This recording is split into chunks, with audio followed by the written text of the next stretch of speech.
Progress means to me reaching your full potential.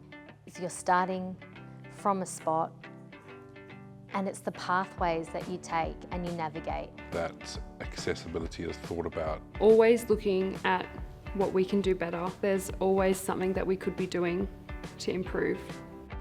Take 103. I'm Sam Quinn, and I work for Australia Post, and I've been here almost 25 years. It's been a big journey. I started as a mail officer, and that was at the Dandenong Letter Centre. The work site is huge. Imagine the MCG, and there's so many opportunities there. I tried to work in different areas, but I had a lot of difficulties. I happened to meet an interpreter from Sydney, and he said, "Oh, do you know there's a HR diversity manager?" I didn't know that that person existed, and I was really keen to know more. And they came, sat down and met with me straight away, and I gave them everything, A to Z, all the barriers that I'd faced at the workplace. And then we decided to work together to really improve it. There was an Auslan session organised by Australia Post, AP Way. It was amazing to see so many deaf staff from different roles all coming together, sharing their stories.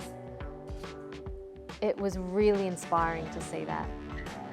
Australia Post is massive, and there's such a diversity in roles and work that people do there.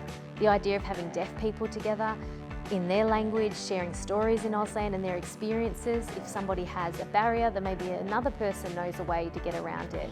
I think that's just a wonderful opportunity. What motivates me to go to work is that I feel included. I go to the production meetings that we have every day, and I know there'll be an interpreter there. I'm part of the jokes that I was missing out of before. I know what everyone's laughing about and talking about. I feel so included. I feel part of the team now, as the other team leaders do. It's awesome. My name's Doug. I'm a product accessibility lead. Yeah, what you see is what you get.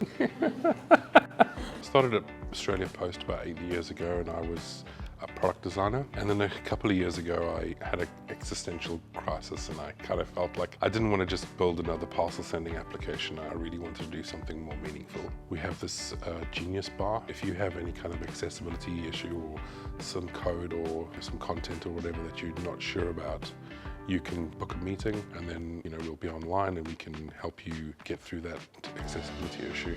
That year we decided, let's make the hack about accessibility. You didn't have to hack an idea that was accessibility related, but it would help. There were some amazing ideas that came out. The Accessibility Matters employee resource group is important as a community, and sharing what amazing stuff we do, and also some of the not so great things that are happening around. Having a dedicated employee resource group is pretty instrumental, I think, to even winning Access and Inclusion Index for #1 place. Being disabled and having accessibility as my job, I feel like there needs to have a voice for someone to do something like that.